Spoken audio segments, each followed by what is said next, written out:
Brilliance Audio presents Asian Journals, India and Japan by Joseph Campbell. Performed by Fred Stella.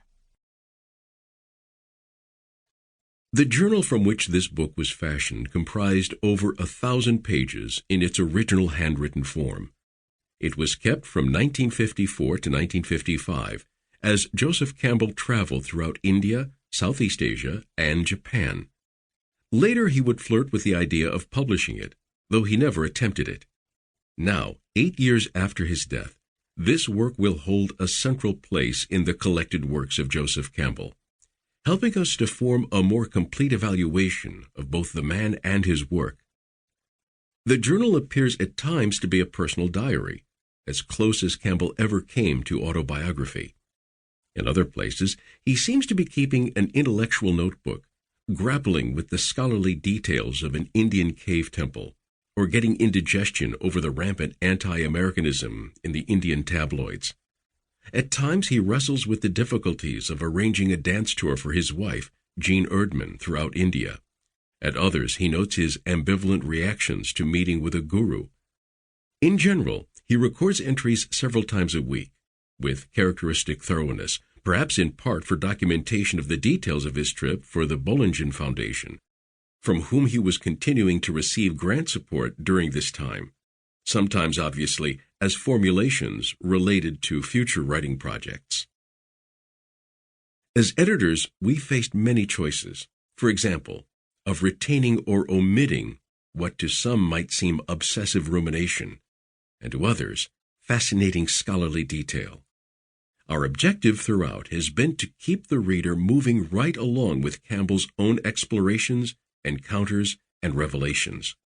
Whenever possible, we've tried to add material to help identify people, places, events, and ideas that are significant elsewhere in Campbell's life and work. In the first half of his life, Joseph Campbell had not yet identified himself as a comparative mythologist. In 1954, he had just turned 50. Time, perhaps, for a reevaluation of his life purpose, or a midlife crisis. In fact, it was to be a little of each.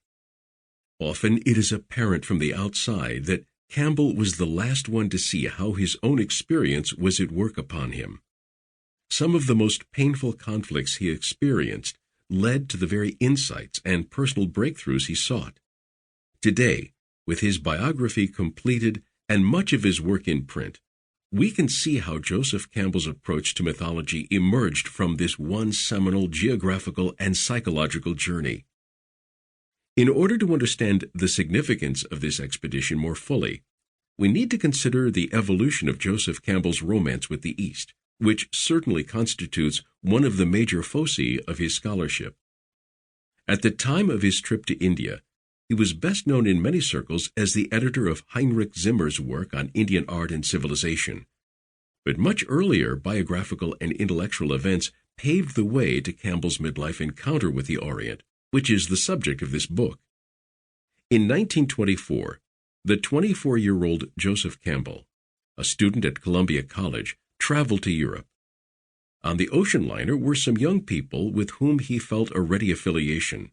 An aristocratic-looking Indian man with a philosophical penchant, whom Campbell, in his diary of the time and without a clue as to his real identity, called Krishna.